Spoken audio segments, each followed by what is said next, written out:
Muy buenas tardes a todas y a todos. Es un placer recibirlos nuevamente en esta plataforma de Fundación Cáncer Día, que tiene como objetivo dar a conocer y transmitir información relevante para toda la comunidad cáncer. Cuando estamos hablando de la comunidad cáncer, estamos hablando desde el paciente, su familiar, hasta el profesional de la salud y quienes toman decisiones también en el ámbito de la salud pública. En esta oportunidad, respecto a los tratamientos de alto costo para el cáncer, eh, para poder, lo que se llama evaluación de tecnologías sanitarias en términos técnicos, y que hoy tenemos la dicha de contar con expertos en este tema a nivel nacional y además un amigo cerquita de nosotros de aquí de Uruguay, un experto, que también quiso sumarse a esta jornada de hoy, que a la luz de los 18 meses de pandemia, resulta muy relevante en lo que va a significar probablemente el enfrentamiento del cáncer de los próximos 10 años, como efecto colateral, por supuesto, de lo que ha sido la postergación de pacientes, tratamientos y seguimientos. Bueno, sin más, quiero además agradecer, por supuesto, al laboratorio MSD, que nos permite financiar la plataforma y la puesta en escena que ustedes ven en este momento, que va a estar disponible en nuestros canales de YouTube, y en este momento además se está transmitiendo en paralelo en el canal de Facebook Live de la Fundación, y además a través de la radio La Voz de los Pacientes, de la Víctor Flores, de su fundador, a los cuales le damos las gracias por estar conectados en paralelo, para que esta información llegue a la mayor cantidad de gente posible. Así que, sin más, y dándole las gracias a nuestros invitados de lujo que hoy tenemos, les contamos que partimos primero con dos presentaciones y después una sesión de preguntas y conversatorio técnico para que ahondemos en este tema. Primero, darle las gracias al doctor Alarico Rodríguez, médico coordinador Gabinete Social Gobierno de Canelones de Uruguay, ex gerente general de los Servicios de Salud del Estado, ex director Fondo Nacional de Recursos, quien será nuestro primer expositor. Alarico, muchísimas gracias. Bienvenido a esta jornada en Chile. Buenas tardes, Francisco. Buenas tardes a los espectadores de esta videoconferencia. Muchas gracias a la Fundación Cáncer Vida por darme esta oportunidad de... Permiso, voy a compartir pantalla. De darme esta oportunidad de presentar, contar mi experiencia en la gestión y el acceso a los tratamientos de alto costo en cáncer en Uruguay. En relación a mis potenciales conflictos de interés con el tema, declaro mi actual actividad en esta diapo y los puestos relacionados ocupados anteriormente. Soy el coordinador de las direcciones generales que figuran en la diapositiva del gobierno del departamento de Canelones. Soy asesor en gestión de medicamentos y farmacoeconomía en un proyecto de la Oficina de Naciones Unidas de Servicios para Proyectos. Fui gerente general de la Administración de Servicios de Salud del Estado, ACE, de Uruguay, hasta marzo del 20. Y previamente, como les decía, trabajé 20 años en el Fondo Nacional de Recursos y realizo consultorías temporales para organizaciones gubernamentales y no gubernamentales a nivel internacional. Mi experiencia y conocimiento del acceso a tratamientos de alto costo para el cáncer la obtuve en el Fondo Nacional de Recursos de Uruguay. El fondo es una persona pública no estatal que funciona como un reaseguro a los prestadores sanitarios para procedimientos y medicamentos de alto costo. Esta es la dirección web del portal del Fondo Nacional de Recursos. Alarico, disculpa, ¿estás compartiendo la pantalla? Pensaba que sí, ¿no? ¿No es así? No, no la vemos. Dale de nuevo, por favor. Perdón.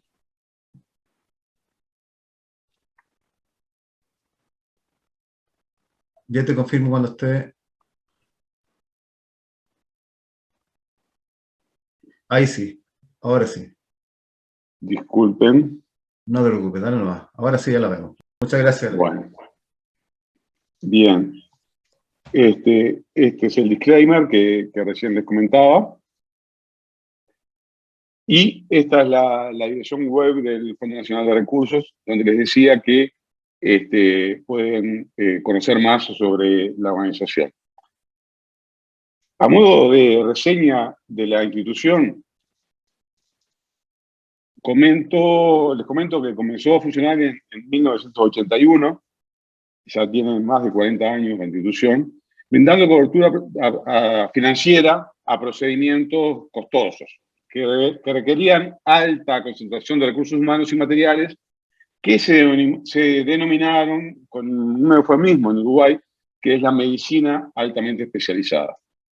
Actualmente la misión del Fondo Nacional de Recursos es esta: financiar procedimientos de medicina altamente especializada y medicamentos de alto precio, contribuyendo a la mejora de la calidad y la sostenibilidad económico-financiera del sistema. Respecto al financiamiento, existen dos mecanismos de aporte al fondo, el pre y el postpago. El prepago implica el 85% de los ingresos y la mayor parte proviene del Fondo Nacional de Salud, FONASA, igual que en Chile, acá se llama FONASA. Por cada integrante de la familia de los trabajadores aportantes a la seguridad social, el FONASA transfiere al Fondo Nacional de Recursos una cápita de $7,50, mientras los usuarios que están afiliados a un prestador integral a través de un prepago de bolsillo también aportan al fondo la misma cuota, una cuota mensual de $7,50. El postpago representa apenas el 15% de los ingresos y ese lo realiza el Estado. El Estado realiza postpago por los usuarios no aportantes a la seguridad social. Estos son los beneficiarios de la Administración de Servicios de Salud del Estado. La Administración de Servicios de Salud del Estado tiene beneficiarios por el FONASA, pero también este porcentaje tiene a toda la población no cubierta por la seguridad social, y también postpagan los beneficiarios de sanidad de las Fuerzas Armadas.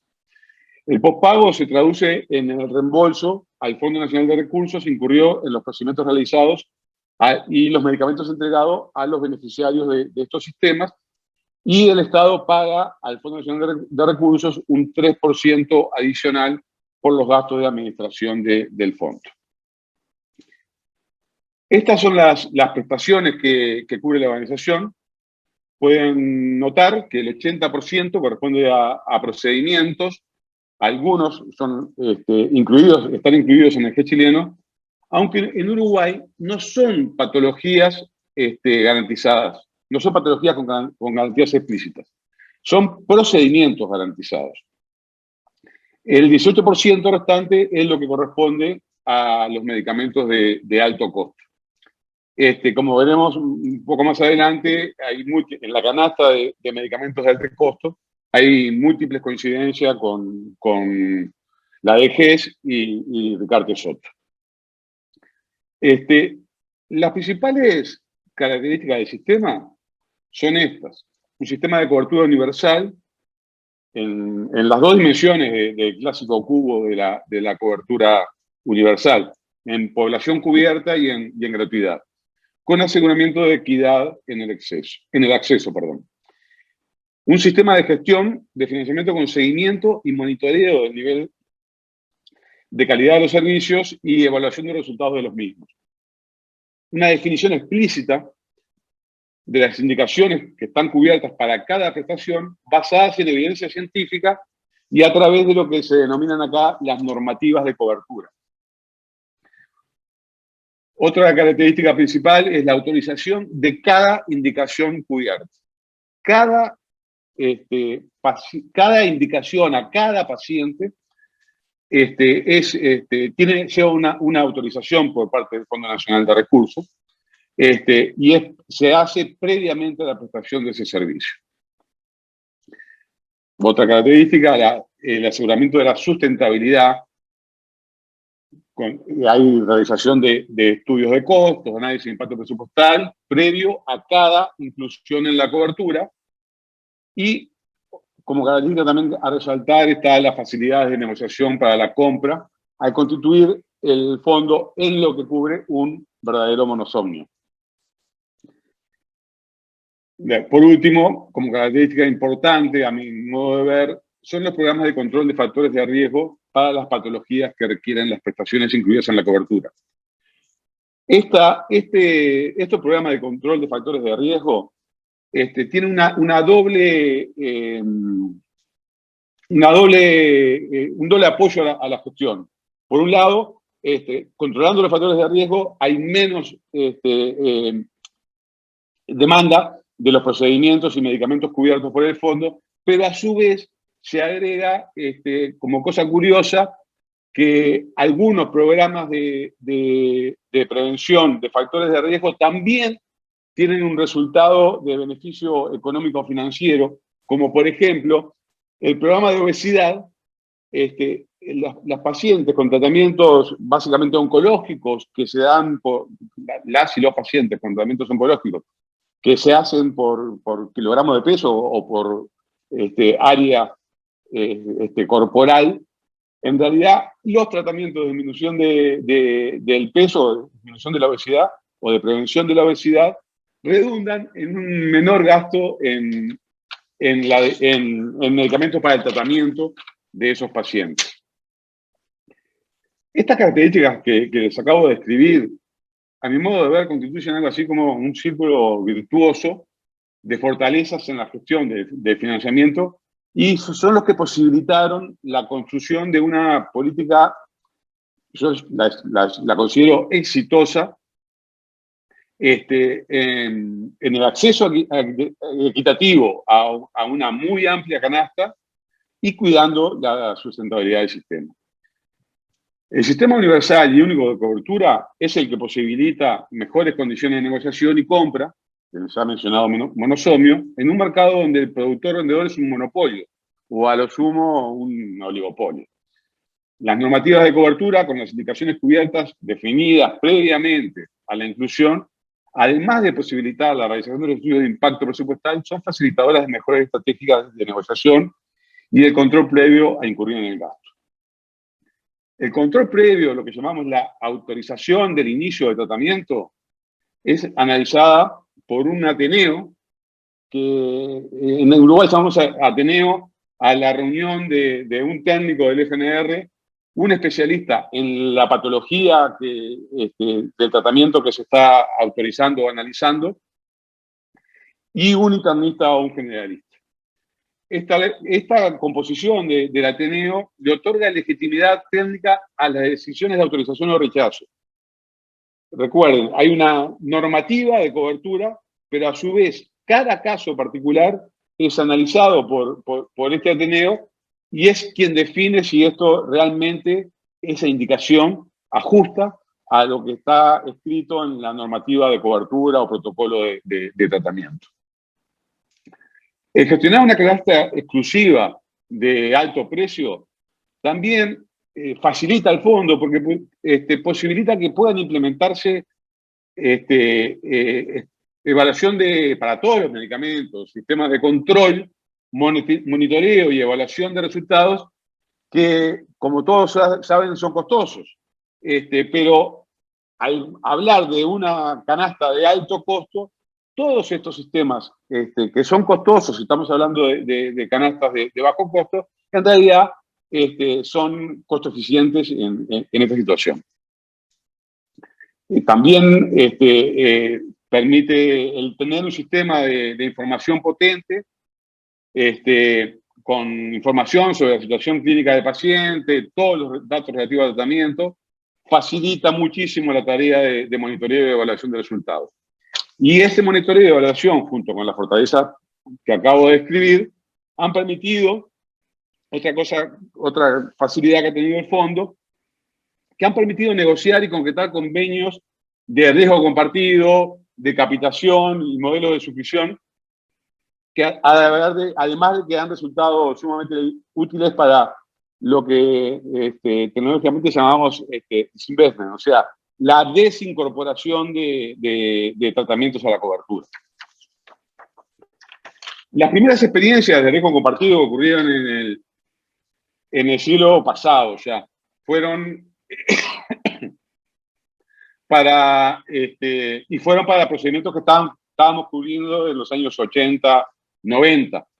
Ninguno de los tratamientos eran para el cáncer, estarían por fuera de lo que estamos analizando hoy. Por lo cual voy a pasar rápidamente por esta diapo. Y paso al financiamiento de los medicamentos de alto precio.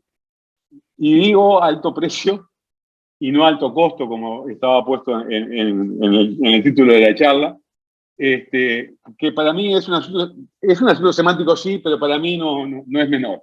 Y aunque sé que muchos colegas, especialmente los economistas, me dicen que precio y costo es lo mismo, a mí me gusta establecer la diferencia de que hablo de alto precio y no alto costo. Bien, el financiamiento comenzó a principios de este siglo, o sea, en los 2000, con la inclusión en la cobertura del imatinib y rituximab. Aquí sí estamos hablando de dos medicamentos para patologías oncológicas, la leucemia mieloide crónica y los linfomas no Hodgkin. El Fondo Nacional de Recursos financiaba a ese momento los trasplantes con progenitores hematopoyéticos. Y nosotros en la búsqueda de una mayor eficiencia en la gestión de la cobertura financiera de estos trasplantes, se propuso la inclusión de estas drogas en la canasta de prestaciones cubiertas. O sea, nosotros con estas drogas, con la inclusión de estas drogas, íbamos a evitar trasplantes y, por tanto, íbamos a brindar un mejor tratamiento de la población y íbamos a hacer más eficiente el gasto en estas dos patologías. Los dos laboratorios productores de estas dos medicaciones fueron proclives a la realización de un acuerdo de compra basado en resultados financieros, de tipo precio-volumen. Y dado que eran medicamentos que estaban registrados en Uruguay, pero que no tenían reembolso en ese momento, el acceso estaba limitado solo a quienes podían comprarlo en la farmacia. Y bueno, comenzamos esta cobertura y el resultado fue un clásico acuerdo de ganar-ganar. O sea, en la perspectiva del financiador, desde la costo-efectividad de nuestro gasto en las patologías fue espectacular. Por ejemplo, analizados 10 años después del inicio de la cobertura, 10 años pre-imatinib y 10 años post-imatinib, se pasó de realizar, recuerden que es un país chico, Uruguay, 5 trasplantes alogénicos por año para la leucemia mieloide crónica a menos de 1 por año, en un periodo de 10 años estamos hablando, ¿no?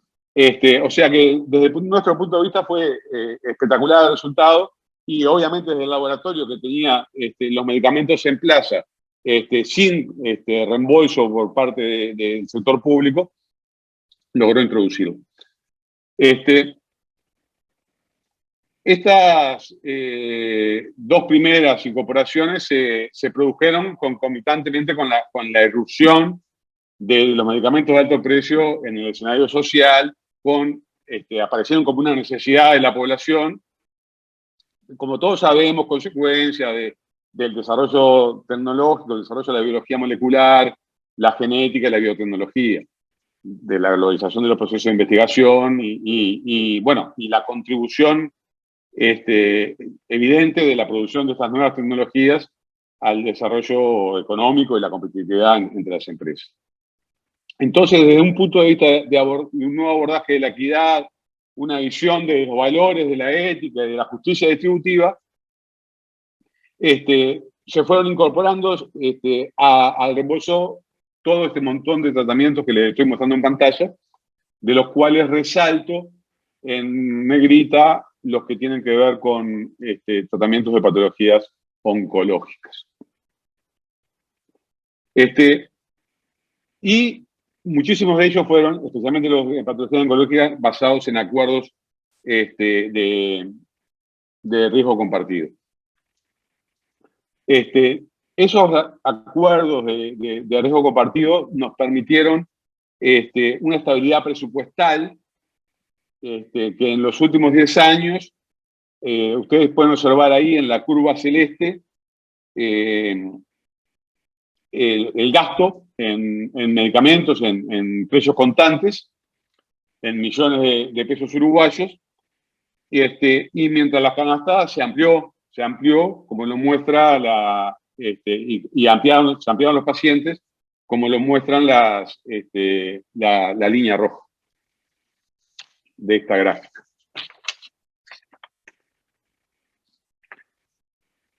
En los últimos 5 años, ayúdame Francisco, ¿cómo estoy en tiempo?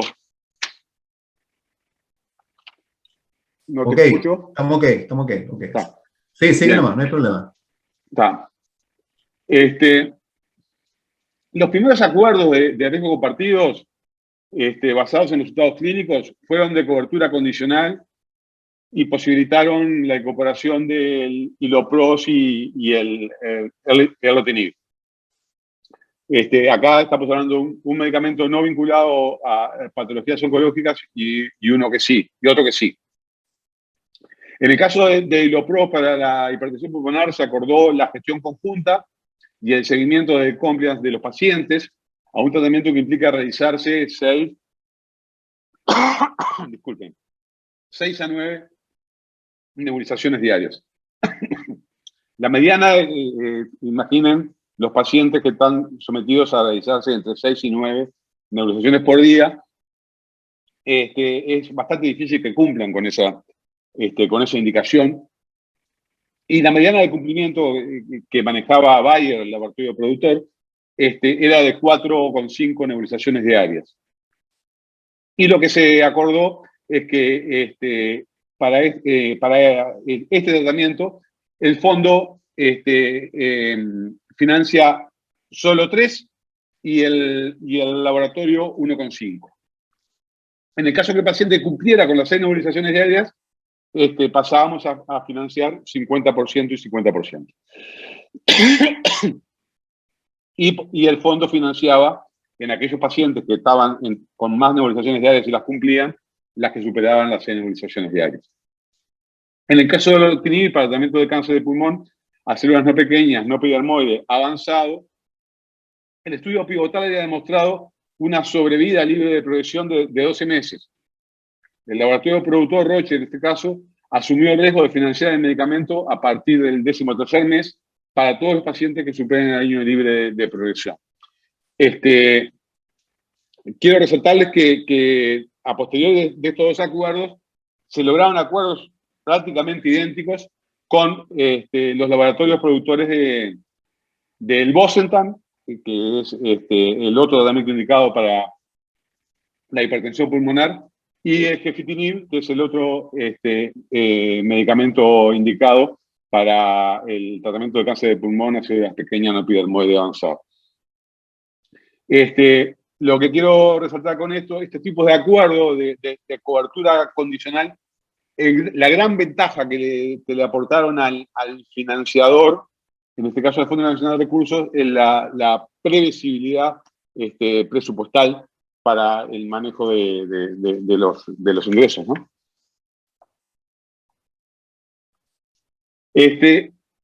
Después se pasó a los acuerdos bajo modelo de suscripción. Un acuerdo que, a mi entender, es sin parangón hasta la actualidad a nivel mundial, es el que se alcanzó con el tratamiento de cáncer de mama con sobreexpresión de HER2. Dado que un mismo laboratorio había desarrollado medicación efectiva para todos los estadios de esta patología y el Fondo Nacional de Recursos ya cubría trastuzumab y pertuzumab y tenía a disposición a incluir en la cobertura trastuzumab y pertuzumab, tenía a disposición a incluir en la cobertura el trastuzumab en Pancine, y en el año 2007 se comenzaron negociaciones para conocer un acuerdo de capitación para pacientes diagnosticados con esta patología independientemente del estadio. Lo que se buscaba era brindar el tratamiento con la medicación adecuada, cubriendo estrictamente las indicaciones con los criterios de inclusión de los estudios pivotales del laboratorio que había desarrollado la medicación. Como el laboratorio, tanto el laboratorio como el fondo, teníamos conocimiento pleno de la incidencia y prevalencia de cada uno de los estadios, fue posible acordar un pago fijo mensual para el tratamiento, pero ya no estamos hablando de pago fijo mensual de un medicamento, estamos hablando de pago fijo mensual de todo el tratamiento de todas las pacientes diagnosticadas con cáncer de mama con sobreexpresión de HER2. Yo creo que este acuerdo, disculpen que por acuerdos de confidencialidad no puedo dar más datos sobre este acuerdo, pero realmente considero que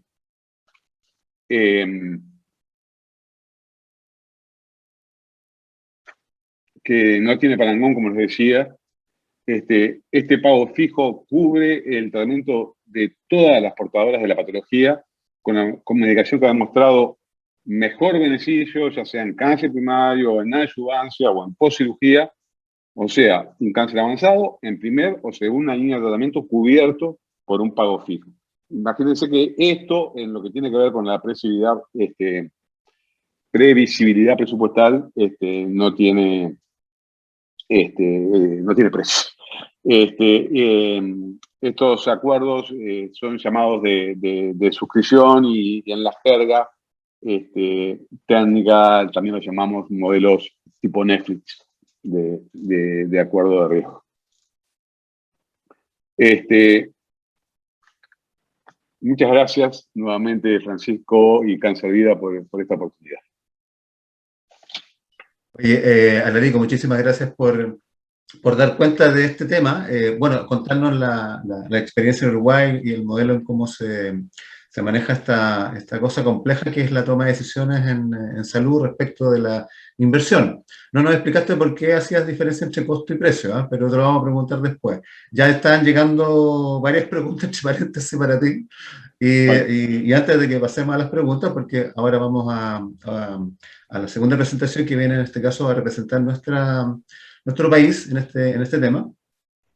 Y después vamos a hacer un break de chiquitito de 2 minutos, porque va a entrar nuestro moderador de la parte técnica, Manuel Espinosa.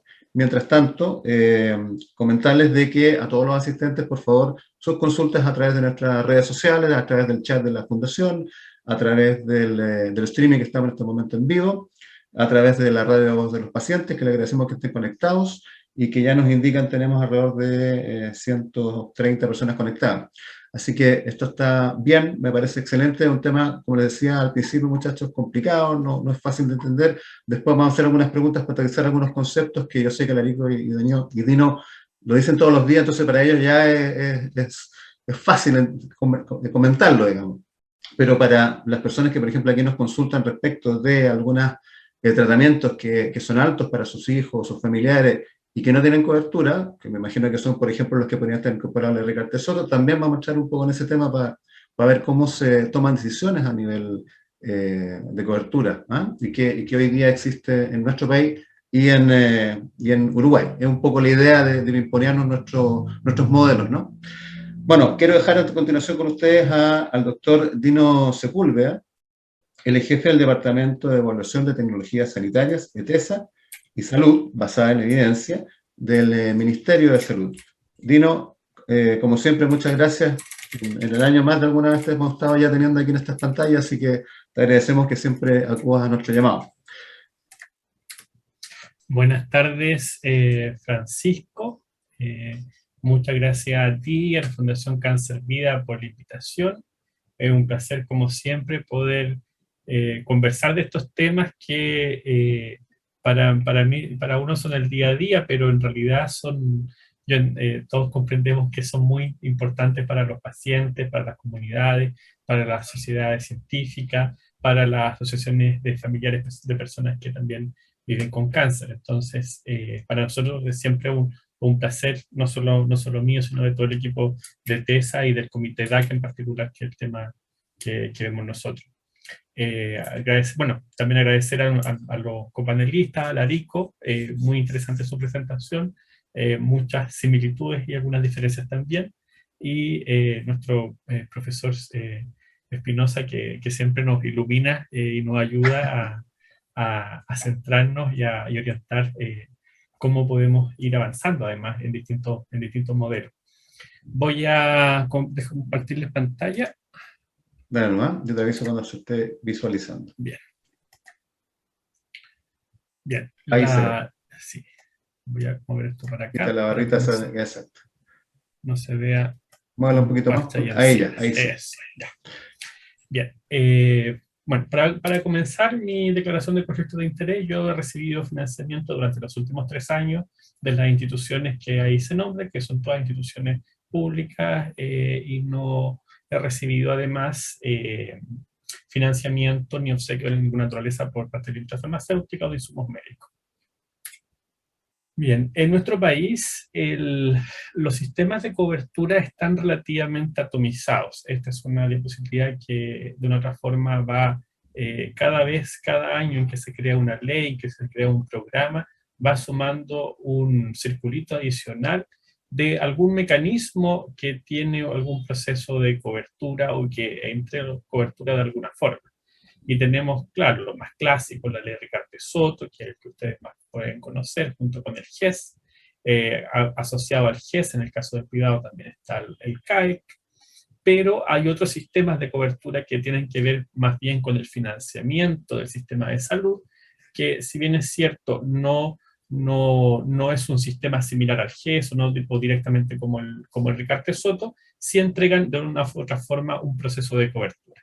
Y algunos de estos mecanismos, por ejemplo, el Fondo de Medicamentos de Alto Costo Oncológico, o como lo conocemos, el DAC, que es un fondo que se negoció a propósito de la ley del cáncer, de la generación de la ley del cáncer.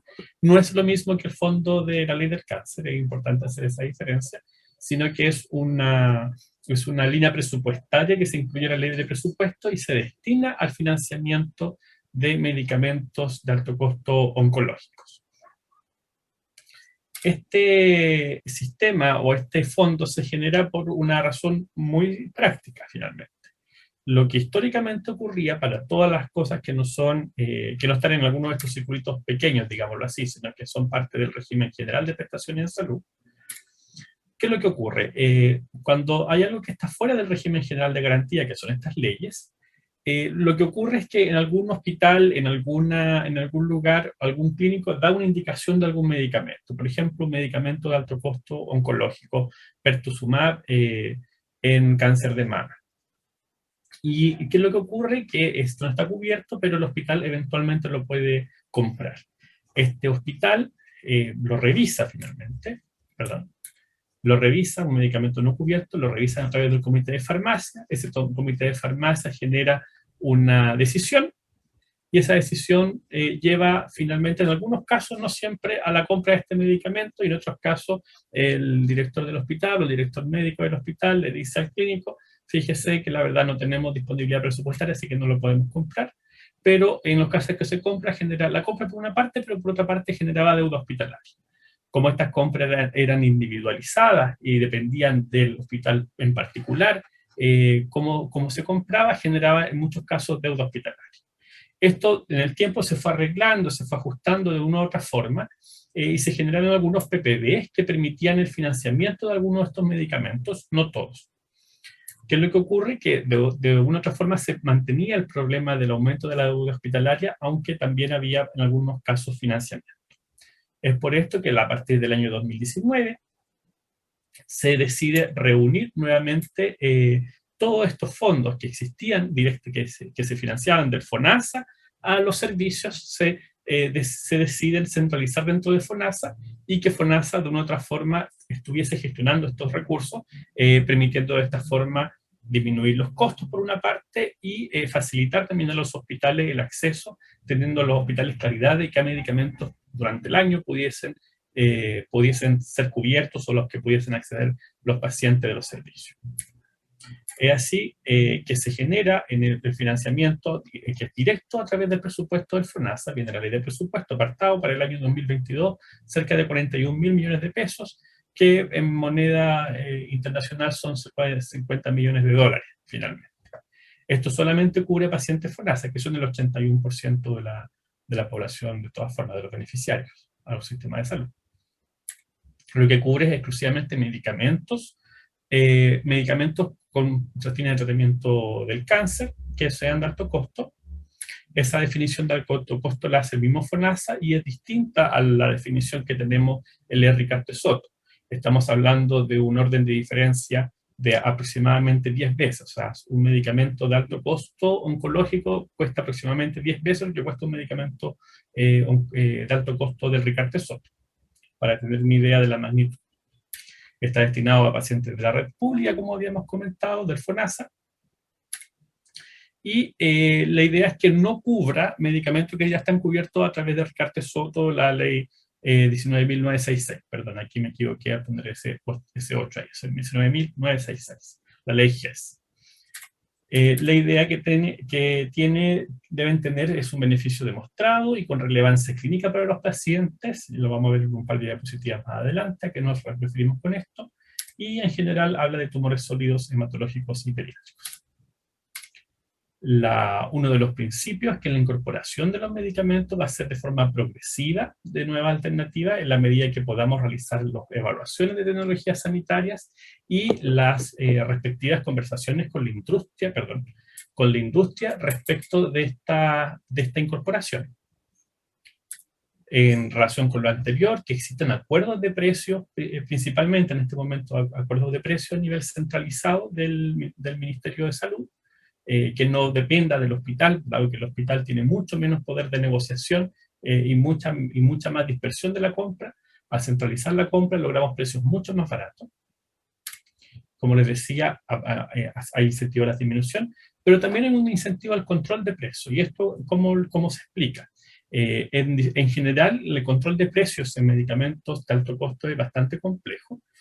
Hay distintos instrumentos que se han utilizado, la mayoría de ellos con un beneficio relativamente escaso.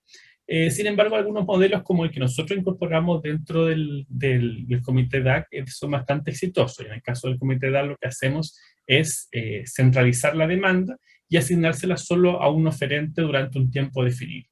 De esta forma, los oferentes que entregan un precio adecuado, un precio que es competitivo y que es relativamente interesante para el sector salud, pueden estar tranquilos de que tendrán toda la incidencia de pacientes con cáncer durante el año, y de esta forma pueden también tener predictibilidad también de sus ingresos, no solamente nosotros desde el punto de vista de los compradores del gasto, sino también de los que venden desde el punto de vista de los ingresos, y de esa forma entregar ofertas económicas más bajas.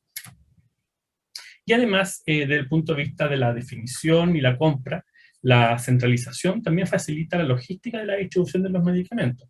Ya no depende de que si el hospital tiene o no tiene una deuda con el laboratorio, sino que es la CENAVAS, la Central Nacional de Abastecimiento, la que hace la compra y despacha, o eso esperamos que ocurra dentro de lo inmediato, comienza a despachar hacia los distintos hospitales dependiendo de su necesidad.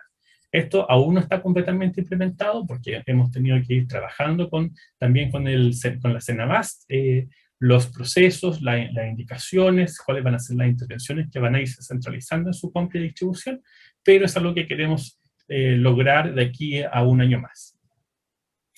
Y la idea es que también esté alineado con otros programas y políticas, por ejemplo, con la guía de práctica clínica, con la garantía GES y con la ley de Ricardo Soto, de forma tal de que, por ejemplo, un medicamento que es DAC, en la medida que se logre una cobertura que sea relativamente homogénea en el sector, que además se obtenga un precio más bajo y que además ya exista bastante experiencia por parte de los equipos clínicos locales y sepamos que efectivamente es implementable, ese medicamento, esa intervención, pueda pasar posteriormente a alguna canasta GES de forma tal de facilitar también el acceso en términos del tiempo que puede requerir. ¿Cómo funciona el comité? En este caso, el Comité de Droga Oncológica de Alto Costo, o Comité DAC, de ahora en adelante, es un grupo de especialistas, oncólogos, médicos, radioterapeutas y hematólogos, que llenan una declaración de conflictos de interés y confidencialidad, y estos somos bastante estrictos. En general, se nos hizo muy difícil poder conseguir a clínicos, médicos y médicas que no tuviesen algún tipo de vínculo con la industria farmacéutica, y en la medida que lo hemos ido logrando encontrarlo, han podido participar del comité. La idea también es que tengan actividad asistencial tanto en centros públicos y privados, de forma tal de que conozcan de una otra forma la red asistencial pública, donde van a ser administrados estos medicamentos, pero además también tener claridad de cuáles son los medicamentos que se están utilizando en el sector privado también. Su función tiene dos funciones, la que volvemos acá. Primero, que es la verificación del cumplimiento de los requisitos de inclusión o de validación que nosotros incorporamos dentro de la resolución que indica cuáles son los medicamentos a cubrir. Y lo otro es solicitar y definir las coberturas que se incorporarán en cada resolución. Pero además, en el contexto del Plan Nacional del Cáncer y otras actividades del Departamento del Cáncer y del Ministerio de Salud, ellos participan activamente en trabajar, en revisar canastas GES, en trabajar en revisar la distribución de especialistas a nivel nacional. Los principios que informan el proceso de decisión para la incorporación de nuevas alternativas terapéuticas dentro del listado de drogas oncológicas con cobertura es primero, como les decía, que existe una incorporación progresiva de nuevas alternativas, que existan estos acuerdos de precio a nivel central, que existan estos incentivos a la disminución y control de precios, y esto que ya lo habíamos visto acá.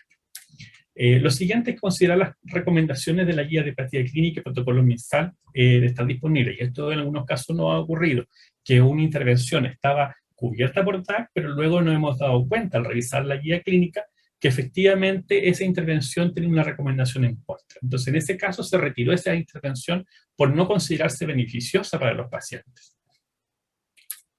No se considera tampoco la sola aprobación de un fármaco para una comercialización, que es lo que hace el ISP, como prueba sustancial de beneficio relevante para efectos de la cobertura. La sola indicación de un fármaco, y esto es lo que ocurría mucho antes, la sola indicación de un fármaco por parte del profesional de la salud no se considera como evidencia de un beneficio para el efecto de la cobertura, ¿ya? Una indicación puede ser adecuada desde el punto de vista clínico, pero eso no necesariamente implica que debe ser cubierta a nivel del sistema de salud. Y lo que les había adelantado un poco más arriba, es que el beneficio que se considere como clínicamente relevante, considerando factores como beneficio demostrado en sobrevida global o calidad de vida, entre otros, y además con una certeza en la evidencia que sea adecuada. ¿Qué es lo que ocurre? Que existen algunos medicamentos que tienen algunos efectos demostrados, pero estos efectos son sobre resultados o sobre desenlaces, que le llamamos los epidemiólogos clínicos, que no son necesariamente importantes para los pacientes. Por ejemplo, el tema de la progresión de los tumores, que tiene que ver más bien con el tamaño tumoral, a través de algunos límites o umbrales de cambio de tamaño sumamente arbitrarios, y que finalmente se describen como si fuesen un medicamento de alta efectividad. Sin embargo, en ese caso, por ejemplo, no son tan relevantes. Y hay otras intervenciones que sí tienen un alta impacto, por ejemplo, en sobrevida global. Eso significa que los pacientes viven más con estos medicamentos. No solamente viven lo mismo con tamaños de tumores más pequeños, sino que viven más días de vida, o que además aumenta su calidad de vida. Y lo otro importante y muy relevante es que los resultados que evaluamos de las intervenciones de estos medicamentos tienen que tener una evidencia, la certeza que sea adecuada. ¿A qué nos referimos con certeza en la evidencia? Que estemos relativamente seguros de que los datos que estamos viendo de los estudios se representan el beneficio real que van a tener en los pacientes cuando se les indiquen estos medicamentos. ¿Cómo es el proceso? Voy a hablar solamente del proceso de definición en vista del tiempo. ¿Cómo es el proceso? El mismo comité DAC, además del Departamento de Cáncer, y considerando además las solicitudes ciudadanas de la ley Ricardo Soto, genera un listado de intervenciones que solicita evaluar para efectos de la siguiente resolución de cobertura, que es como el similar al decreto GES o al decreto Ricardo Soto, de la resolución de cobertura. Esta solicitud se va al departamento que nosotros dirigimos y a partir de esta solicitud nosotros hacemos unos informes que incluyen la efectividad de la intervención, la seguridad, impacto presupuestario y la implementación en la red pública. Además, estamos intentando, en la medida que sea posible en el futuro, poder avanzar hacia incorporar también el proceso de evaluación económica, como evaluaciones de costo-efectividad, que es una herramienta muy útil para este tipo, incluso, en particular, de intervenciones, donde tenemos múltiples alternativas disponibles. Queremos avanzar hacia ello. Por el momento estamos limitados a la información que nos entregue los mismos solicitantes, la industria farmacéutica, muchas veces los mismos laboratorios, para efectos de poder analizar. Ahora, en general, desde el punto de vista de la costo-efectividad, muchos de estos medicamentos no son costo-efectivos a los umbrales que nosotros hemos utilizado entre 1 y 3 PIB per cápita. Sin embargo, probablemente con los descuentos de precios y algunas otras consideraciones, eventualmente uno podría llegar a evaluar si es costo-efectivo o no. Pero como les digo, en este momento no lo estamos usando completamente, queremos avanzar en ese camino, pero de todas formas lo pongo porque siempre creo que es relevante. Nosotros además, para efectos de la cobertura, les solicitamos precios a los productores, a los proveedores de la industria farmacéutica, de forma tal de poder conseguir precios que sean lo más bajos posible, lo más adecuados, y que nos permitan dar mayor cobertura, porque finalmente esos ahorros que conseguimos en un medicamento, los logramos gastar en otro medicamento. Estos informes luego se entregan a una comisión que está conformada por el mismo Comité de Datos, por representantes del Fondo Nacional de Salud y por especialistas de la red pública en general, que deliberan sobre estos informes, sobre las distintas dimensiones o juicios que uno podría llamar, que tienen que ver con la prioridad del problema de salud, sobre los efectos deseables de esta intervención, los no deseables, el balance de los efectos deseables y no deseables, cómo las personas podrían valorar estos resultados que se obtienen con el medicamento, si es más importante, por ejemplo, vivir más, si es más importante tener mejor calidad de vida, o cómo se pueden valorar algunos otros desenlaces, por ejemplo, en el caso del tamaño tumoral. Lo siguiente, como les decía, la certeza de la evidencia, qué tan seguros estamos sobre que estos efectos que estamos viendo son los reales, el impacto presupuestario que tenemos dentro de esta intervención, que significa cuánto vamos a gastar en esta intervención finalmente, cuánto del fondo disponible, los 40.000 millones, cuánto vamos a gastar en este medicamento solamente, la evaluación económica, si es que está disponible, y evaluar impacto en la equidad, que es algo muy importante, en particular en estos medicamentos. Hay muchos de estos medicamentos que ya estaban siendo cubiertos ya sea por seguros complementarios en el privado, o en algunos hospitales se daban y otros hospitales que quedaban muy cerca no se daban. Entonces estamos intentando disminuir la heterogeneidad en términos del acceso y de esa forma también aumentar la equidad.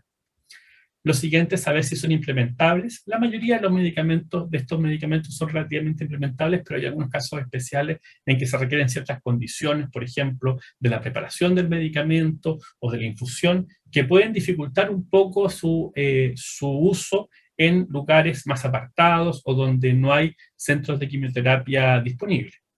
Y la aceptabilidad, que en general es los medicamentos, hay bastante aceptabilidad por parte de todos los actores involucrados de que uno pudiese cubrir estos medicamentos. Eso lo hace esta comisión con asesoría nuestra desde el punto de vista metodológico. Sobre la base de esta valoración se llega a una recomendación de cobertura que puede tener algunos de estos resultados.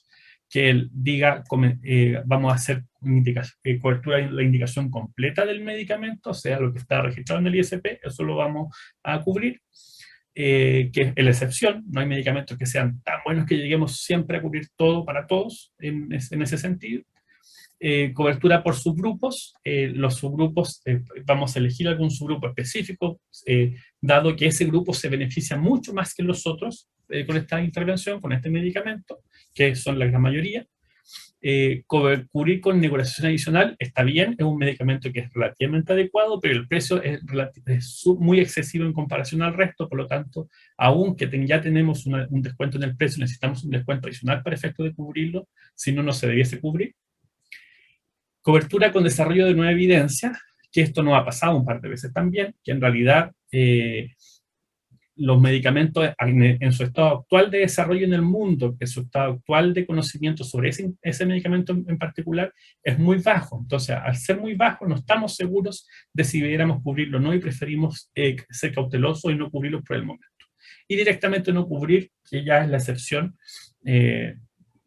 que pudiese ser directamente. Estas recomendaciones van con un comité bipartito entre la Subsecretaría de Salud Pública y el FONASA, quienes deciden que se incorpora sobre la base de la disponibilidad presupuestaria en ese momento, porque la selección de las otras intervenciones se hizo, o sea, la valoración del otro elemento ya se hizo previamente. Y eso va a incorporar la resolución final de cobertura.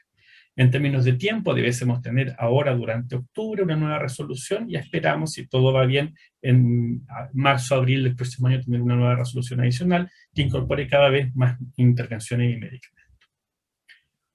¿Cuál es el gran elefante blanco, o elefante en realidad dentro de la sala, que todos lo vemos, pero de los cuales no siempre se habla? El tema de los precios de los medicamentos.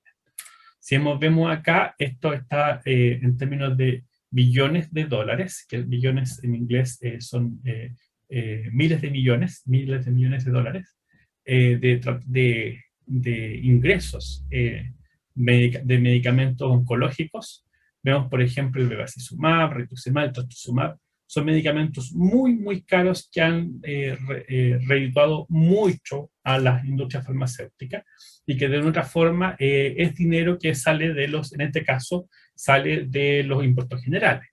Debemos avanzar para ver cómo podemos hacer sustentables los sistemas de salud, buscando medicamentos que tengan un beneficio claro por una parte, pero que sean asequibles para el sistema de salud también por otro. Esto no es algo que sea solo un problema de los países en desarrollo. Hay países ricos que han tenido este mismo problema y se enfrentan a este mismo problema. Entonces, probablemente hay una conversación global que debemos tener en relación con los precios de los medicamentos en particular. ¿Cuál es la cobertura que tenemos? Bueno, acá están los medicamentos, ustedes ya los conocen probablemente de la resolución o del decreto DAC, están muy resumidos, porque estos son por subgrupos. Tenemos cubierto cáncer colorectal, cáncer de mama, hepatocarcinoma, cáncer escamoso de cabeza y cuello, melanoma, cáncer de células de Merkel, cáncer de próstata, cáncer de pulmón, cáncer de riñón y cáncer de tiroides. Y en hematológicos, los linfomas no Hodgkin, leucemia linfoblástica aguda, leucemia de células plasmáticas, mieloma múltiple con varios esquemas, el síndrome mielodisplásico, la leucemia mielomonocítica y el síndrome linfoproliferativo. Sin embargo, como les comentaba, hay muchas cosas en las que queremos avanzar. Primero, no sabemos si el DAC como tal, en el futuro, digamos en 2, 3 años más, va a seguir existiendo como tal o se va a transformar en un apéndice de lo que fuera el GES o dentro de un plan ampliado de beneficio o un plan de salud universal, como quiera que se llame, dependiendo de las futuras reformas al sistema de salud que se están avisorando en el horizonte. Lo siguiente es que se necesita una posibilidad de incorporar mecanismos innovadores de compra y de pago. Lo que propuso Larico, lo que mostró Larico son instrumentos muy interesantes para nosotros, pero sin embargo que tienen ciertas restricciones a la hora de que nosotros tenemos que implementarlo acá en Chile, porque nuestra ley de compras está destinada más bien a la compra de impresoras, a la compra de automóviles, a la compra de buses, de electromovilidad, de otros elementos que en realidad son es relativamente equivalente, uno podría decir que es relativamente equivalente comprar un automóvil a decir que efectivamente uno se va a poder mover en ese automóvil. En el caso de los medicamentos, nosotros no tenemos claridad siempre de que siempre vamos a tener la misma efectividad, de que siempre vamos a tener el mismo resultado. Existe una expectativa sobre ese resultado. Y esa incertidumbre, de una otra forma, tenemos que distribuirla entre quien vende y quien compra, y para eso, eventualmente, en algún momento tendremos que modificar la ley de compras para poder avanzar en ese sentido. Lo siguiente, y que es muy importante, estos medicamentos no se dan solos, ¿ya? Requieren una cobertura complementaria de intervenciones que den un tratamiento holístico a los pacientes. No basta solamente con los medicamentos, requieren consultas con enfermería, con el mismo oncólogo, oncóloga, con psicólogos, con psicólogas, tener exámenes al día. Hay muchas veces en que los pacientes llegan para solicitar un medicamento muy caro, pero no tienen los exámenes básicos para poder evaluar si ese medicamento va a ser efectivo en ellos o no. Entonces, está muy bien que avancemos en cobertura de medicamentos y estamos felices de que así pueda ser, pero se requiere necesariamente avanzar también en la cobertura de estas otras intervenciones.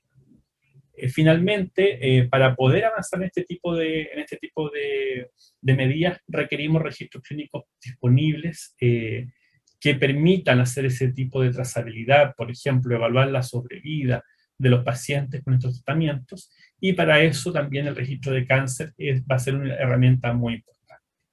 Lo siguiente es avanzar en términos de regulación de los conflictos de interés para los participantes del proceso. Como les decía, para nosotros fue muy complejo poder encontrar personas, clínicos que estuviesen dispuestos a dejar sus vínculos con la industria por un tiempo, con un periodo de washout que llamamos, para efectos de poder incorporarse a estos procesos, y queremos avanzar en que así sea para que efectivamente sea un proceso transparente y participativo. Y finalmente, algo muy relevante, y que probablemente lo va a tocar también Manuel Espinosa en su presentación, es poder incorporar también valoraciones sociales relativas a los beneficios clínicos de los medicamentos que estamos evaluando. Nosotros en este momento estamos utilizando la valoración que hace, por ejemplo, la Sociedad Europea de Oncología Médica, pero que no necesariamente es la misma valoración que pueden hacer los pacientes o los clínicos también dentro del sistema de salud chileno. Pueden ser distintas. Entonces queremos avanzar en ese tipo de valoraciones, pero para eso aún nos falta camino. Muchas gracias nuevamente por la invitación a Francisco, a la Fundación Cáncer Vida, y creo que con eso terminamos esta presentación. Dino, muchísimas gracias por tu explicación, tu presentación. La verdad que siempre es interesante poder repasar esto. No es la primera vez que nos presentas esto, además, Dino, te lo agradezco mucho, porque volver a repasarlo para tratar de poder entenderlo de mejor manera y entender además cómo esto baja, en definitiva, al beneficiario final, que es el paciente y su familia, ¿no? Quiero aprovechar de que vamos a sumar ahora a otro amigo de la casa, el doctor Manuel Espinosa. Él es médico, epidemiólogo, economista de la salud y experto en evaluación económica de las tecnologías sanitarias, Pontificia Universidad Católica, querido amigo. Te agradezco mucho que te hayas sumado. Él no va a presentar, me va a ayudar en la moderación, llamémoslo técnica, mientras yo además recibo las varias preguntas que han llegado, Dino y Alarico. La verdad que hoy día han estado muy preguntados. Les vamos a tratar de transmitir todas las preguntas. Y comentarles, por supuesto, a los que están conectados, de que sigan consultándonos a través de las redes de Fundación La Voz de los Pacientes, que está conectado en paralelo con nosotros, nuestro canal de Facebook, que está abierto en este momento con los asistentes que están conectados y contándonos sus propias experiencias, y también el streaming que está en vivo a través de la plataforma de Centrum TV, que es nuestra productora que está apoyándonos durante todo este año. Le agradecemos su colaboración a Pablo Policy y al equipo. Y por supuesto a MSD, que nos ayuda a que podamos tener esta puesta en escena, que es relativamente compleja para una fundación. Querido Manuel, bienvenido. Gracias, yo sé que estás saliendo de otra para entrar a una nueva. Sí. Ha sido un día largo para ti, como seguramente para todos. Así que bienvenido a esta jornada, Manuel. Te dejo en este proceso. Yo voy a ir tomando algunas preguntas y te las voy a ir a interrumpir ahí para traspasarte. Claro, gracias Francisco, un gran saludo, bueno, a ti, a los colegas Cáncer Vida, un tremendo saludo a mi querido amigo Alarico Rodríguez, con quien trabajamos juntos ahí en Naciones Unidas, y también un gran abrazo a Dino, quien nos ha apoyado siempre en nuestros programas de educación en la universidad. Muchas gracias, Dino, por eso. Bueno, yo entiendo que la audiencia aquí es amplia, les agradezco a todos los que están conectados, así que hay algunos temas que ya mencionaron Alarico y Dino, pero yo quería quizás bajarlo o enfatizar en algunos conceptos muy generales. Me voy a demorar 30 segundos, un minuto, yo creo en esto. Estamos hablando de acuerdo de riesgo compartido. ¿Por qué? Porque esta idea de acuerdo de riesgo compartido, recién lo dijo Dino, la idea es balancear el riesgo financiero entre quien paga, que en la práctica, cuando estamos hablando de medicamentos de alto costo, quien paga es un seguro, es el ISAPRE, FONASA, o las Fuerzas Armadas, si es que usted es beneficiario de las Fuerzas Armadas, y el que vende. Y el que vende en esta conversación es una compañía farmacéutica o una compañía de dispositivos médicos. Entonces, Si uno va al mercado a comprar el medicamento, la compañía le pone un precio y si uno compra a ese precio que está ahí en el mercado, uno está asumiendo como pagador todo el riesgo financiero. El tema es que uno compra por la promesa de que el medicamento va a hacerle bien al paciente, tal cual dice el estudio clínico. Pero eso lo tenemos que ver en el camino, porque cuando le aplicamos el medicamento, algunos pacientes andan muy bien y otros pacientes no andan tan bien. Y ese es el gran problema, y es por eso que nosotros como pagadores, y digo nosotros porque todos nosotros, pagamos impuestos, pagamos IVA, nosotros le pasamos la plata al seguro público, ¿ah? O los que están en ISAPRE pagan sus primas de ISAPRE, o sea, somos nosotros los que estamos pagando y estamos asumiendo todo el riesgo financiero. Entonces, ¿por qué no implementar un mecanismo más inteligente donde paguemos por lo que funciona nomás? Esa es como la idea. Entonces, si es que podemos inventar un mecanismo que pagamos por lo que funciona, a lo mejor si tenemos que comprar medicamentos para 100 pacientes, pero terminan funcionando en 80 nomás, paguemos por 80 y no por 100. Esa es la idea, y así tenemos un ahorro que es el de 20 pacientes que podrían recibir igual el tratamiento, pero no vamos a pagar por él porque no funcionó, y lo podemos destinar esos recursos a comprar otros medicamentos para otros pacientes y hacemos más eficiente el uso de los recursos. Entonces, esta es la idea, ¿no? Y aquí hay dos grandes tipos, están los financieros, como los descuentos, los acuerdos de precio-volumen, y cosas mucho más innovadoras como la que nos presentó Alarico, que se implementó en Uruguay, como los esquemas de suscripción, o como él también los llamó y los llamamos esquemas tipo Netflix, que son mucho más innovadores y que resultan muy interesantes. Y también están los esquemas que no son financieros, sino que son los basados en resultados, ¿sí? Es donde uno dice, bueno, ¿el paciente le funcionó o no le funcionó? Si le funcionó, yo pago, si no le funcionó, no le pago. Esa es como la idea muy general, pero ahí también existen muchos tecnicismos, como los que nos presenta también Alarico, que se presentó en el caso del erlotinib o el iloprost, que son los ejemplos que nos dio, ¿no? Entre otros.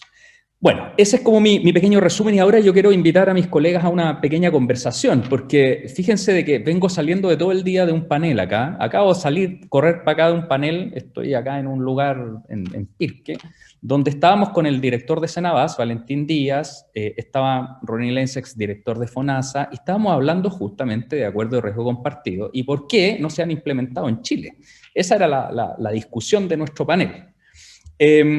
Y fíjate, Alarico, que uno de los problemas que se ha identificado en Chile, y te quiero introducir la pregunta, es que la implementación de los acuerdos de riesgo compartido aparentemente no es un problema legal, dicen los expertos, ¿ah? Y teníamos expertos abogados ahí. No es un problema de la ley de compra.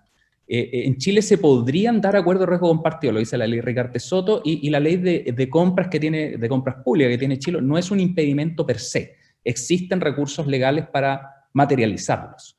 Más bien, la impresión de los expertos acá en Chile es que es un problema básicamente de confianzas entre el seguro público, FONASA, en Chile.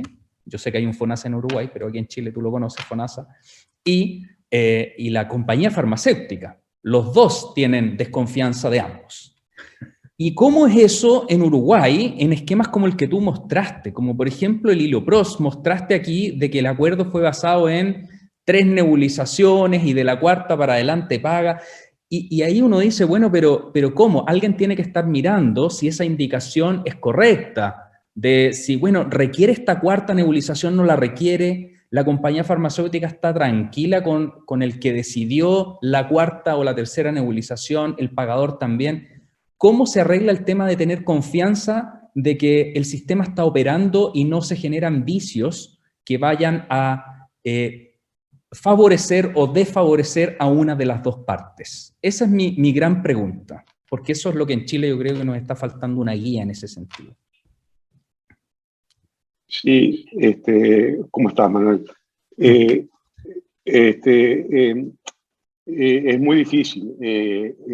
La desconfianza entre comprador y vendedor no se ha superado tampoco en Uruguay. O sea, es algo permanente en toda negociación de un acuerdo de riesgo compartido. En mi opinión, lo que posibilita estos acuerdos, tanto los de los de cobertura condicional, como los de resultados, como los de suscripción, es un buen sistema de información con un buen sistema de seguimiento, control y evaluación de resultados. O sea, un acuerdo de riesgo compartido basado en resultados es imposible de llegar si no hay un adecuado control, primero de los exámenes para la indicación, porque si hay un problema con los exámenes diagnósticos o con el acceso a la consulta, y el medicamento está mal indicado, no va a funcionar. Entonces, en un acuerdo tanto de cobertura condicional como de resultados, como de suscripción, uno de los dos se va a ver perjudicado, o el proveedor en algunos casos, o el comprador en otros.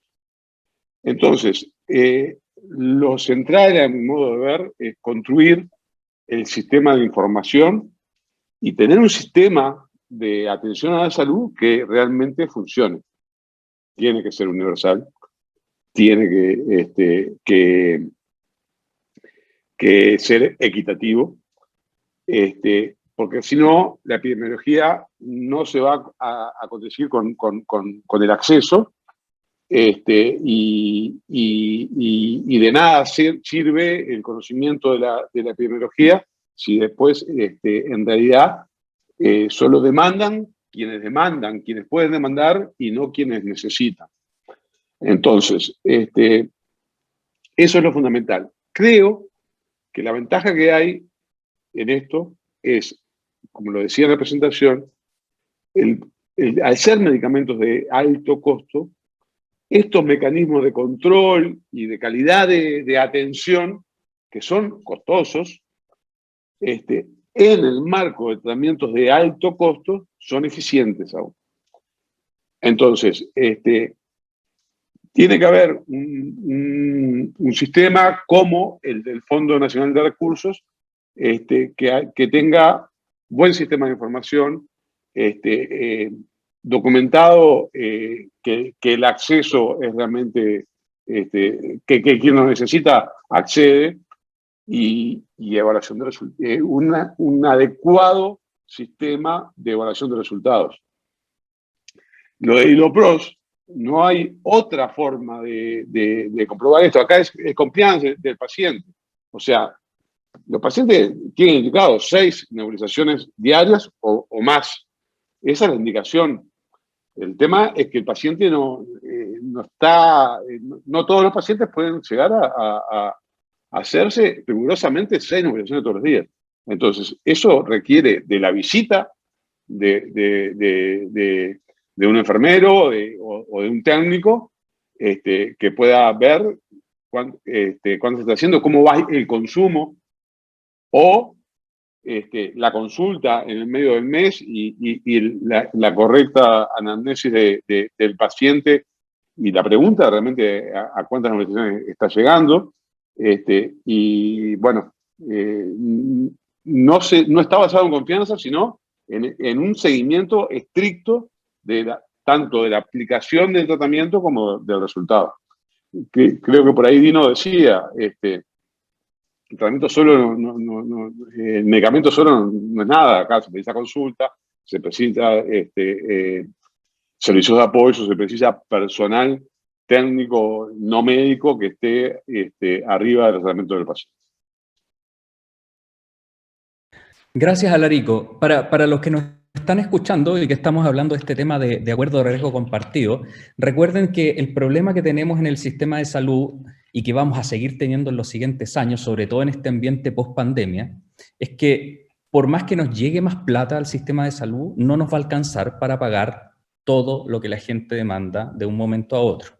Por lo tanto, no solo vamos a tener que hacer esfuerzos en recaudar más y buscar mejores formas de hacer más eficiente ese uso los recursos, sino que tenemos que ver cómo gastamos mejor ese dinero. Y en el gasto mejor en medicamentos de alto costo, estos acuerdos de riesgo compartido resultan ser un instrumento muy interesante, por lo que aquí se ha venido conversando. Entonces, retomando esa idea, Dino, quería hacerte la siguiente consulta. Un colega tuyo del departamento que tú lideras, Sergio Poblete, publicó en la revista Estudios de Políticas Públicas del año pasado un estudio muy interesante que se titula Acuerdos de riesgo compartido para medicamentos de alto costo en Chile. En ese estudio, Dino, él reporta, es un paper que ustedes pueden encontrar googleando, un estudio. Reporta que se han presentado del orden de, en el últimos ejercicios, 103 acuerdos o posibles acuerdos de riesgo compartido a los ejercicios de la ley Ricarte-Soto, ¿no? Recordamos que la ley Ricarte-Soto es el primer articulado legal que dice exactamente de que el ministerio tiene que considerar acuerdos de riesgo compartido. Y la industria ha presentado esos acuerdos de riesgo compartido, ha presentado, según reporta el colega, del orden de varios acuerdos de tipo basados en outcomes y otros basados en descuentos financieros y outcomes. Yo mencionaba de que algunos expertos acá en Chile piensan de que el problema no es legal, y quería preguntarte tu opinión. ¿Tú consideras que es legal o realmente hay un problema de confianza o hay otros problemas? ¿Por qué, no sé, de 103 propuestas en la práctica, cuántas, o te lo pregunto así abiertamente, cuántas se materializaron? A lo mejor tenemos desconocimiento y sí hay propuestas que se materializaron. Súper.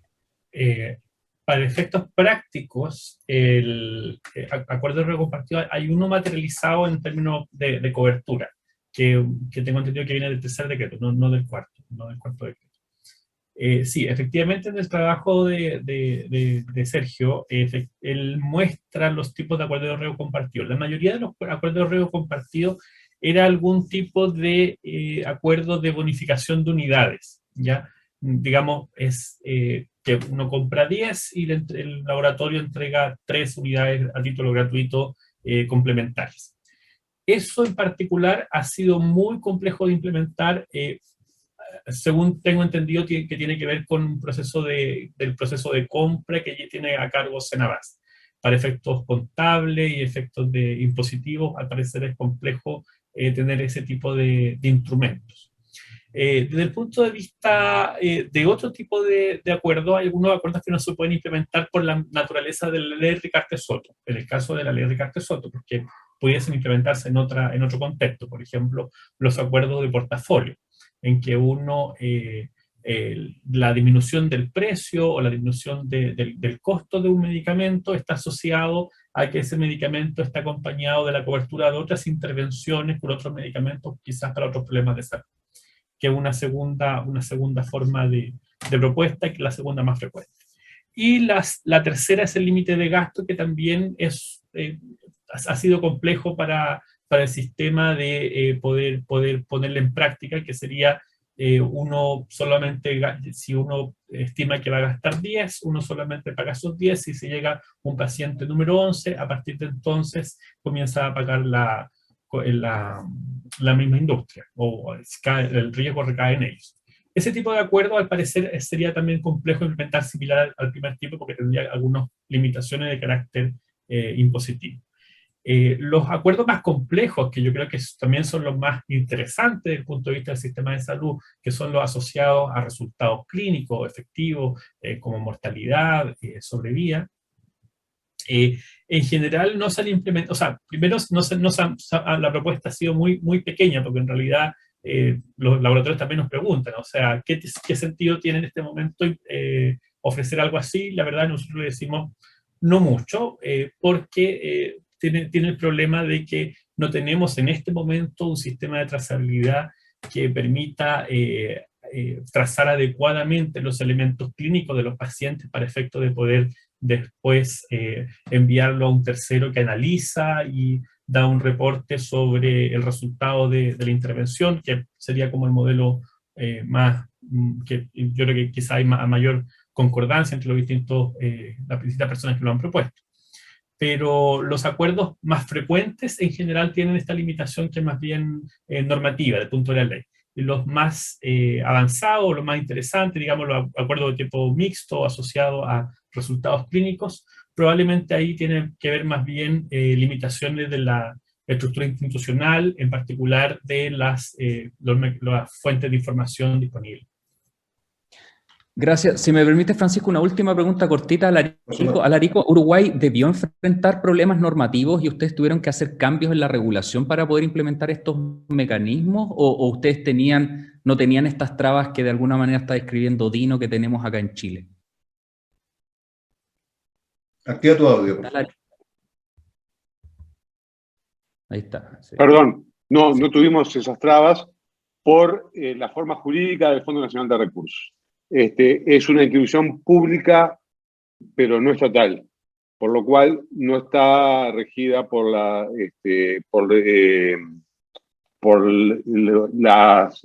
normativas de compras tiene libertad para negociar directamente las compras. Obviamente es auditado, está sometido al Tribunal de Cuentas de la República, pero no tiene que adaptarse a lo que acá es el TOCAF, que es como la ley de compras para ustedes. Eso es una gran ventaja. Y la segunda gran ventaja es que al ser un sistema de cobertura universal, lo que ingresa en la cobertura es único comprador. Si bien existe compra a través de las farmacias, previo a entrar al Fondo Nacional de Recursos o aún con el Fondo Nacional de Recursos, o sea, aquel que quiere recibir medicamento aún no entre dentro de la normativa de cobertura del fondo, lo puede hacer desde la farmacia. Pero no hay otros prestadores de salud que sean compradores. Y eso también es otro facilitador al fondo para hacer este tipo de acuerdos. Y normativamente no había ningún impedimento. Muchas gracias, Alarico. Bueno, Francisco, parece que este es el momento justamente de hablar de estas cosas, cuando Chile discute una nueva constitución, eventualmente una gran reforma estructural del sistema de salud y poder pensar en darle las posibilidades a nuestros pagadores, o quizás vamos a tener en el futuro un único pagador, quién lo sabe, un único comprador eventualmente, y a lo mejor podemos implementar este tipo de mecanismos. Te dejo a ti, Francisco, para las preguntas de las personas. Muchas gracias, Manuel, por ayudarnos a intervenir en este tema, que son ciertamente complejos técnicamente, pero que en la medida que vamos conversando, yo creo que se va aclarando un poco más para el público. Ciertamente que hay temas ahí que no quiero dejar pasar, que lo conversaron en una de las respuestas que dieron ahí, que era la relación esta de confianzas entre proveedor y comprador. Fíjate que es una cosa que yo he visto desde que estoy en esto del cáncer hace 13 años, esta tensión entre el comprador y el vendedor, estas desconfianzas o faltas de confianzas entre comprador y vendedor. Lo primero, antes de echar las preguntas, ¿a qué creen ustedes que se debe ese nivel de confianza, desconfianza, falta de confianza, como lo quieran llamar? Desde el punto de vista del Uruguay, ¿cómo lo manejan, cómo lo establecen, cómo lo definen? ¿Es un tema que viene histórico? ¿Es un tema a propósito de casos que han ocurrido? Dino, lo mismo para ti. Cortito nomás, porque es un tema que me interesa que lo pongamos sobre la mesa. Alarico, como visita. Bien, es muy difícil. Como todo, la respuesta fácil es multicausal. Pero existe la concepción desde los compradores de que nos mueven intereses distintos. O sea, a la industria indudablemente le interesa hacer su negocio. Y bueno, a veces es difícil para la industria convencer al comprador de que lo mueve un interés de bienestar de los pacientes, o que está por encima o que es el interés principal, el bienestar de los pacientes o la salud de la población. La desconfianza hacia el comprador por parte de la industria generalmente está motivada en que perciben o sucede incumplimientos con el pago, ese tipo de cosas que eso sí, en el Fondo Nacional de Recursos no existe, o no existe desde hace unos cuantos años. Eso es básico para lograr por lo menos la confianza desde el vendedor al comprador. O sea, que la palabra de que este acuerdo es con pago a tantos días y que ese pago suceda, es básico. Y muchas veces sucede, cuando hablamos de comprador público y comprador privado, muchas veces sucede que a la hora de los problemas económicos financieros, las instituciones, las empresas, a la hora de solucionar los problemas, el primero que recibe las consecuencias del problema es la empresa, en este caso el laboratorio. Por ese motivo de que, bueno, hay que cumplir con los trabajadores y el no cumplir con los bancos te genera intereses, ahí no hay vuelta, y bueno, Claro. el no cumplir con las empresas, con los laboratorios, es lo menos costoso. O sea, estamos hablando aquí de la confianza son, por un lado, me cobras muy caro y por otro lado, pero tú me pagas mal. O sea, estamos hablando de eso, de histórico. Dino, ¿será eso a nivel de Chile también? ¿O hubo otro de tu análisis? Sí, probablemente también, comparto lo que indica Larico, muchas veces quizás los procesos de pago quizás pueden ser un poco más lentos en el sector público, bueno, son más lentos en el sector público. Una de los avances de DAC, y que es la compra centralizada a través de Senabast, es también poder eliminar o reducir en lo más posible esa diferencia. Pero también, claro, existen antecedentes en el caso del GES en particular, sobre algunos, al inicio del GES, algunos problemas que se generaron con algunas industrias en particular, de que después de, por ejemplo, obtener la cobertura para los años sucesivos, aumentaron notablemente los precios de sus productos, u otras prácticas similares, que de una forma probablemente mermaron las confianzas también para procesos que en realidad no tenían un marco jurídico que permitiera esta interacción que existe hoy día, que tenemos a través de la ley del lobby. Nosotros, una nota que salió hace poco, que teníamos 70, 80 reuniones del lobby por año con proveedores de la industria farmacéutica, pero eso es muy bueno porque finalmente podemos sentarnos a conversar en un espacio que es transparente, que después se publica y que no hay segundas intenciones al respecto, y que de otra forma permite poner sobre la mesa cuáles son las necesidades y las expectativas y los incentivos que van a haber de por medio.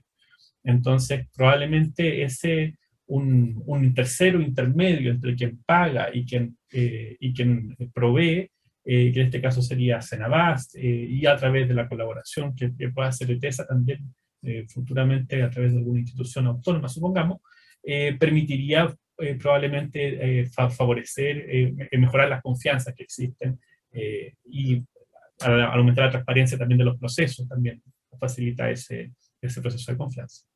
Sí, yo creo que eso es un tema también pendiente, que en algún momento lo conversamos con Moisés Dino, en alguna de las jornadas que él estuvo, de buscar canales, mecanismos o incluso plataformas así como esta u otra, en donde se puedan transparentar los mecanismos, la toma de decisiones, tal como lo hiciste ahora.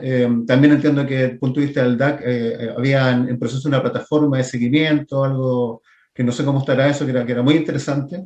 A propósito de esto, los riesgos compartidos, me imagino que hacer el seguimiento de un paciente que tuvo una droga de alto costo y ver su resultado a mediano o corto plazo es muy importante para la toma de decisiones futuras, digamos. Oye, pregunta, antes de que te deje la palabra, Manuel, pregunta Rubén, dice, doctor Alarico, ¿cómo evalúan los resultados en salud, por ejemplo, en las drogas de alto costo o de alto precio, y en salud en general? ¿Cómo lo evalúan ustedes? ¿Cuáles son sus métricas de evaluación? Y pregunta además Reinaldo Paradino, ¿Qué factores consideraron en la evaluación para la selección de drogas de alto costo y cómo generaron el marco legal para la adquisición en el sistema público? Es una para cada uno. Alarico. La pregunta refiere a cuáles son los mecanismos de Como evaluar los seguimiento y de resultados. evaluación de resultados. Justamente. Bien, el Fondo Nacional de Recursos tiene un área que justamente se dedica a evaluación de resultados, y en el caso de los medicamentos de alto costo, lo que se hace es comparar los resultados clínicos con los estudios pivotales de inclusión del medicamento y en función de eso, de lo esperado. Eso se hace a través en el caso de los medicamentos de alto costo, se autoriza un inicio de tratamiento y después periódicamente, depende del medicamento, antes de dar la siguiente dosis, puede ser a los 15 días, puede ser al mes o puede ser a los 3 meses, depende de la patología, hay una evaluación, debe llegar al fondo una evaluación de diversos parámetros del paciente, desde estudios paraclínicos a la consulta médica, la no aparición de efectos adversos, etcétera, etcétera. Todo eso se debe documentar y con eso se autoriza la siguiente dosis. Lo que se llama la dosis periódica posterior. El de periódico es porque, como les decía, puede ser a los 15, a los 30 o a los 90 días que se autoriza la segunda entrega. En el caso del Hilopro, por ejemplo, es cada 15 días. En el caso de un medicamento para la artritis reumatoidea es cada 3 meses. Ese es el mecanismo de seguimiento y de evaluación. Todo eso queda documentado, y una cosa muy interesante, no es un mecanismo permanente, pero sí, por lo menos mientras yo estuve en el fondo, año a año se seleccionan 10 patologías en donde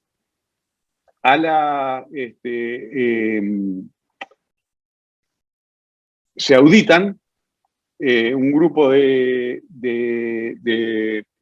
pacientes X, generalmente son 10 pacientes por patología, donde a nivel externo se audita en el sistema nuestro. Esto lo hace una consultora argentina que quizás, Manuel y Dino obviamente la conocen, pero quizás la conozcan más gente.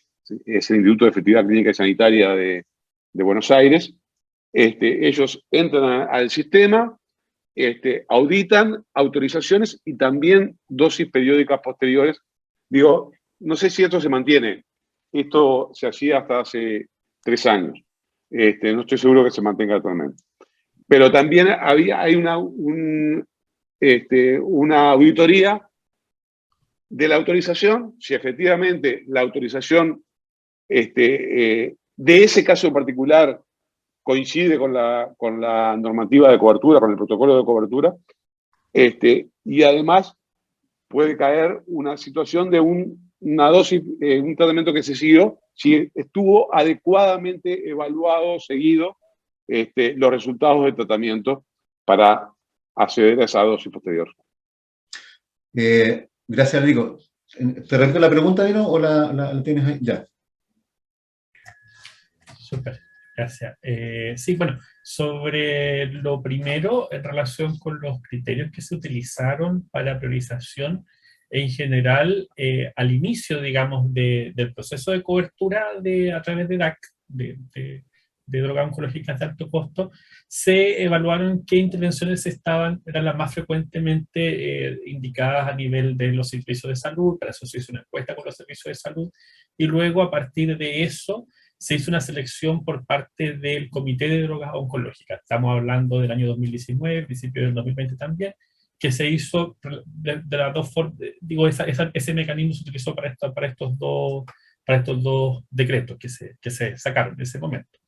Y para lo nuevo que se va a incorporar ahora, tenemos este mecanismo que yo les comenté y que queremos, una vez tengamos la nueva resolución, espero poder tener una página web que ya la tenemos bastante avanzada, donde esté ahí el mecanismo de cómo se hace con la publicación de las evaluaciones de cada intervención, el marco ETD que se presentó al comité. La van a ir publicando entonces abiertamente, la gente la va a poder ver. Sí, la idea es poder transparentar eso. El tema es que los recursos en términos de tiempo muchas veces son complejos, pero la idea es poder avanzar en publicar esos elementos. Y sobre el tema normativo, ahí, claro, tenemos un pequeño déficit en lo que es, por ejemplo, Ricardo Soto. En Ricardo Soto ya la ley ya viene muy estructurada de todo el proceso de cómo se tiene que hacer y quién lo hace y en qué momento. En el caso del DAC, lo que se hizo fue, lo que se tiene solamente desde el punto de vista normativo de la ley, es que está la ley de presupuesto de que estos montos van a cubrir medicamentos oncológicos, y que la definición de qué medicamentos se van a cubrir la va a hacer la Subsecretaría de Salud Pública en conjunto con el FONASA. Esa es la definición normativa que se tiene en relación a nivel de ley. Y luego, a partir de algunos instrumentos administrativos, en particular un decreto, se generó un decreto que determinaba la estructura normativa a nivel del Ministerio de Salud de cómo funcionaba este comité y cómo iba a ser el proceso de evaluación de TESA. Y luego, a través de una resolución, viene el tema de la definición de qué intervenciones se incorporan. Nos falta aún por publicar una norma técnica que dé cuenta de los elementos del proceso de evaluación, que va a ser muy similar a lo que ya hacemos con Ricardo Soto, pero adaptado a este proceso en particular, y esos serían como los elementos normativos más importantes. Perfecto. Oye, Manuel, yo sé que nos queda poquito tiempo, entre paréntesis, ya vamos a cerrar. Le vamos a dar las gracias a Larico y a Dino que nos acompañaron. Quiero darles una última, no sé, Manuel, si quieres redondear los temas. No, sí, te agradezco. Solo algo muy breve. Yo creo que el aprendizaje que nos deja, yo creo, esta charla, uno de los grandes aprendizajes es que necesitamos hacer algunos cambios. O sea, necesitamos algunos cambios normativos y este es el momento para plantearlos, ¿no? Fíjate que yo ayer, preparando una charla que tuve que hacer hoy día, me aproveché de leer todas las propuestas políticas de los candidatos presidenciales que están publicadas en CERVEL. Probablemente muchos de nuestros autores... ¡Qué paciencia, Dios! Sí, claro, qué paciencia. Lo mismo. Y en temas, por ejemplo, de medicamentos, es interesante que todos, desde el 1 al 8, hablan de la idea de incorporar los medicamentos a los esquemas de cobertura con mayor o menor estructura, en términos de sistemas asociados a las coberturas de medicamentos. Claro. Algunos específicos de cáncer, otros hablan de modificar el GES, hay otros que hablan de plan universal de salud, hay otros que hablan de universalidad del FONASA para todos, un plan universal, algunos de reformulación y otros de mantener el sistema. Vale la pena echarle una ley, pero lo que es claro es que hoy día estamos en una oportunidad de reformar mucho del sistema, y aprender de la experiencia, por ejemplo, uruguaya, en términos de cómo ellos pudieron implementar estos mecanismos. Me parece muy importante para nuestros cambios normativos, porque yo creo que estamos viviendo un momento de oportunidad. Y yo creo que la invitación, sobre todo al mundo de las agrupaciones de pacientes, es quizás meterse un poco más en esta cosa, porque son actores muy relevantes, van a ser actores muy relevantes en la discusión de reforma del sistema de salud. Y este va a ser un tema fundamental para maximizar el acceso en el futuro. Eso... Oye, bueno, sí, Manuel, te lo agradezco mucho, igual que a Erico y a Dino. Yo sé que ya va el primer tiempo de Uruguay, no sé cómo irán, y después nos toca con Chile-Perú, así que... 1-0 vamos ganando. Mira, qué bien, excelente. Estábamos conversando eso antes de que iniciáramos la jornada, y Larico nos contaba que estaba justo a las 8 su equipo favorito, que es Uruguay. Oye, darle las gracias porque, Dino, si me permite, igual que Larico, igual que Manuel, sería interesante que retomáramos un poco esto, porque el tema es extenso, pero me gustaría que lo pudiéramos conversar más que presentar. O sea, menos diapo y más conversa. Y incluso invitar a alguna otra sociedad civil que nos acompañe desde el lado de las enfermedades poco frecuentes, solamente para ir bajando los temas, Dino. para ir bajando, para ir entendiendo un poco por qué se genera esta cosa de la desconfianza, las intenciones, lo que pasa con la sociedad civil respecto del tema de la solicitud de tecnología sanitaria, las consejerías que se hacen respecto de esto. O sea, un poco poner todo esto sobre la mesa, transparentarlo, entregarlo bien, entenderlo bien. Nosotros vivimos, aquí en Chile hablamos mucho del cagüín, no sé si tú conoces el concepto de cagüín, Alarico, pero estas cosas de pasillo, que nos dijo, que dijo el otro, que cuando va a salir tal cosa, que mira que esta cuestión es muy cara o muy barata, eso tratar de limpiarlo, porque si vamos a tener un nuevo modelo, una nueva constitución, pues podríamos partir por limpiar la casa que ya tenemos antes de ofrecerle una nueva. Queridos, un gran abrazo, les agradezco mucho su tiempo, disculpen que no podamos contestar todas las preguntas, chiquillas y chiquillos, yo les agradezco mucho el tiempo que se han dedicado para estar acá. Todo esto quedó grabado, a la voz de los pacientes un abrazo fraternal, Víctor, a nuestros seguidores, así como también a la productora que está hasta esta hora con nosotros aquí ayudándonos a que esto salga en escena.